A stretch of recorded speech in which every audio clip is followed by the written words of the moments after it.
Halo kosan, selamat datang di videoku lagi. Kali ini kita akan membahas suka duka kerja di dunia perhotelan.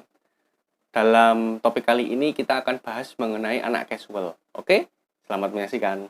Jadi di dalam dunia perhotelan itu ada yang namanya anak casual. Nah, anak casual itu apa? Anak casual itu anak yang bekerja cuma kalau ada event. Jadi sewaktu kita masih SMK ataupun waktu kuliah, kebanyakan dari kita pada ngambil program casual, yaitu kerja part-time di hotel. Misal hotel JW Marriott atau Ambarukmo Plaza atau hotel-hotel kayak yang lainnya itu butuh anak-anak casual atau lagi ada event, maka mereka biasa panggil kita anak-anak perhotelan.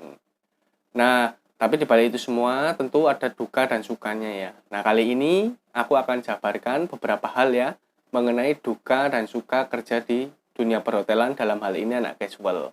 Oke, kali ini aku bahas dukanya dulu. Yang pertama adalah badan kelelahan. Nah, percaya nggak percaya, kerja di dunia perhotelan itu sangat melelahkan.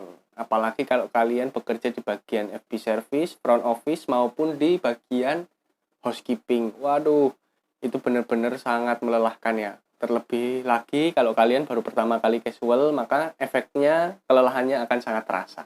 Yang kedua adalah badan sakit. Nah, seperti tadi ya, nyambung ya sama yang pertama ya, kelelahan. Biasanya yang kedua efeknya adalah badannya mulai sakit-sakit. Nah, taruh kata baru pertama kali casual, kerjanya suruh angkat-angkat meja, nata kursi, ngepel. Wah, biasanya badannya sudah langsung nggak kuat dan badannya sakit-sakit biasanya habis itu. Yang ketiga adalah kerja overtime secara sukarela. Jadi kata siapa kerja di hotel itu enak ya? Kerja di hotel itu kadang overtime dan nggak enak. Contoh ya, kita dikontrak 8 jam ya. Tapi pada kenyataannya kita harus secara sukarela, kalau eventnya belum selesai, biasanya nambah 2 jam, 1 jam. Jadi total-total kita 9-10 jam kerja dalam satu waktu casual. Jadi ya ini sebuah hal yang sering terjadi di dunia casual. Jadi kalian yang mau casual harap maklum, tiba-tiba kerjanya dari jam 4 sampai jam 10, jadi jam 4 sampai jam 12. Kayak gitu ya. Yang keempat adalah dimarahi atasan kalau misal kurang paham sama pekerjaannya atau melakukan kesalahan. Aku sendiri pernah ya, jadi miskomunikasi antara atasan dan bawahan. Jadi waktu itu antara manajer dan supervisor. Nah, supervisor waktu itu memerintahkan aku untuk mencari teman casual untuk hari berikutnya.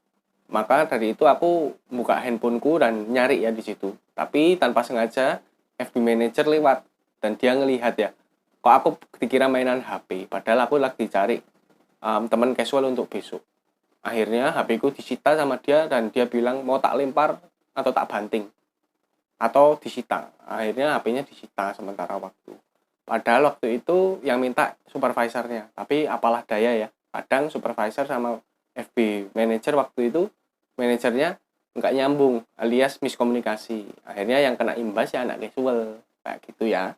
Yang kelima dukanya adalah berdiri berjam-jam tanpa duduk. Nah, terlebih lagi kalau kalian di bagian FB service restoran ataupun di kitchen atau di front office ya, yang ada di depan di frontliner. Untuk duduk itu sangat-sangat sulit ya. Bahkan kadang 2 jam, 3 jam itu benar-benar nggak duduk sama sekali.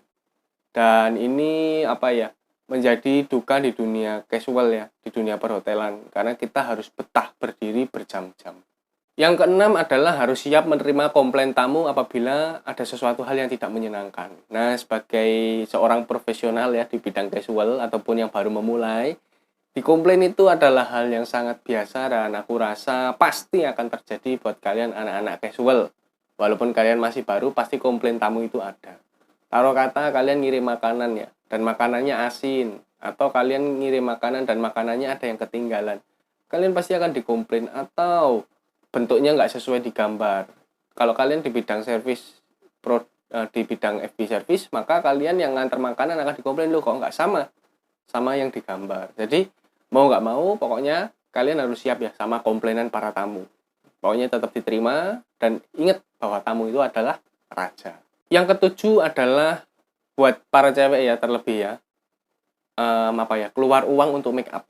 Jadi dukanya di dunia perhotelan ya, kalau kalian casual ya tetap harus tampil tampil oke ya, tampil minimal tetap make upan sedikit, bedaan gitu. Untuk para cewek biasanya kayak gini kan keluar modalnya lumayan ya. Jadi duka banget di dunia perhotelan itu ataupun di dunia casual itu kalau kalian para cewek casual dan modal yang dikeluarkan udah lebih banyak daripada uang casual yang nanti diterima. Yang kedelapan, sebagai anak casual ataupun anak di dunia perhotelan ya harus siap disuruh-suruh ya. Sekalipun kalian masih baru di dunia casual ataupun kalian baru aja nyoba hotel itu, biasanya kalian akan disuruh macam-macam. Mas minta tolong ini mas, ambilkan ini mas. Mas minta tolong itu kamar ini mas, minta ini, tolong diantar. Mas minta tolong ini mas, ini kotor, tolong dipel. Wah, biasanya macam-macam kayak gitu ya. Jadi di dunia perhotelan itu kalian harus multi talent, harus siap disuruh-suruh dan jangan komplain kalau kayak gitu ya, karena memang inilah dunia casual. Yang kesembilan, ini yang paling miris menurutku ya, dukanya itu kalau misalkan kita ada event, terus eventnya sudah selesai. Nah, dukanya itu ya di sini, kita udah nggak dipakai lagi, karena kita adalah cuma pekerja panggilan. Oke, kalau tadi mengenai dukanya, kali ini aku akan membahas mengenai sukanya. Sukanya itu yang pertama adalah dapat uang. Siapa sih yang nggak suka uang, ya nggak sih?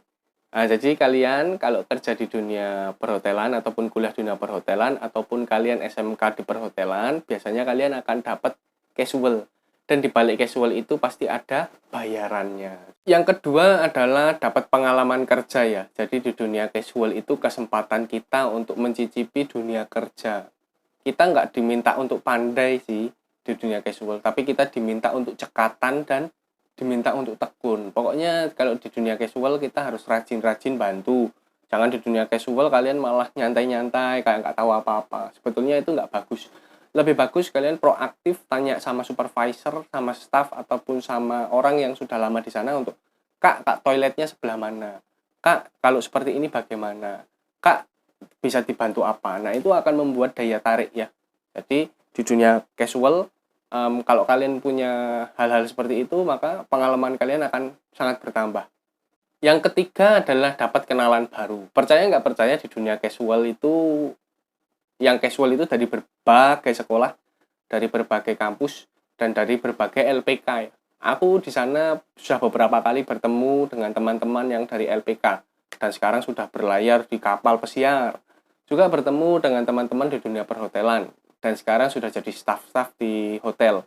Serta anak-anak SMK yang sekarang sudah masuk ke dunia perhotelan di di universitas maupun di sekolah tinggi.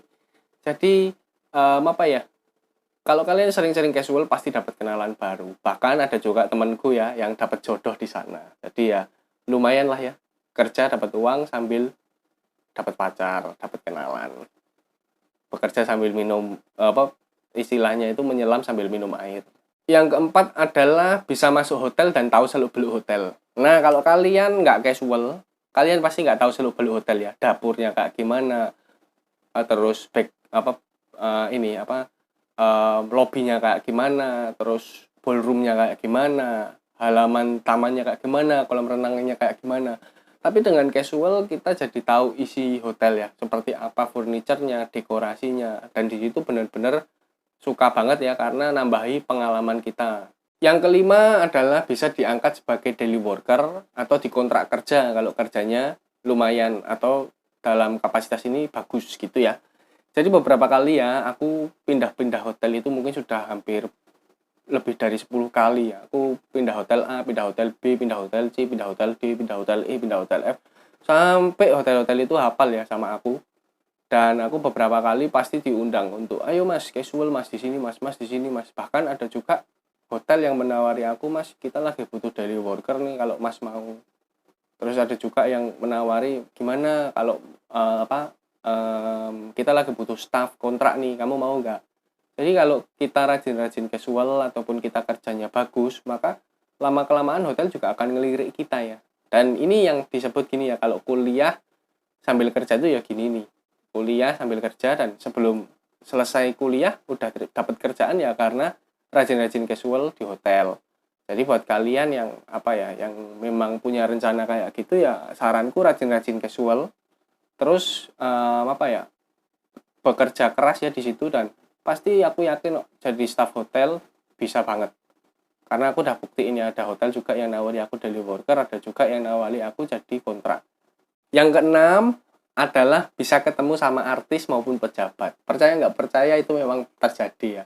Beberapa kali event ada ketemu kayak Ruben Onsu, ada ketemu kayak Regina dan Noella dan macam-macam ya. Banyak banget sih kalau pas event di hotel. Karena apa ya, di hotel itu kadang kan kalau ada event misal wedding, yang diundang kan artis. Misal ada event apa gathering, kadang yang diundang tuh pejabat-pejabat. Jadi itu kita kadang-kadang kalau beruntung ya ketemu sama mereka ya, yang punya kapasitas artis maupun pejabat. Yang ketujuh adalah dapat jatah makan. Nah, buat kalian anak kosan maupun anak yang susah apa ya? Maksudnya anak kosan kan kadang jarang makan enak ya. Nah, ini kesempatan untuk bisa makan enak ya di hotel ya. Kadang kalau event selesai, makanannya tuh sisa banyak ya. Dan biasanya sebelum dibuang kita disuruh ngambil dulu. Dan kita suruh ngicipin.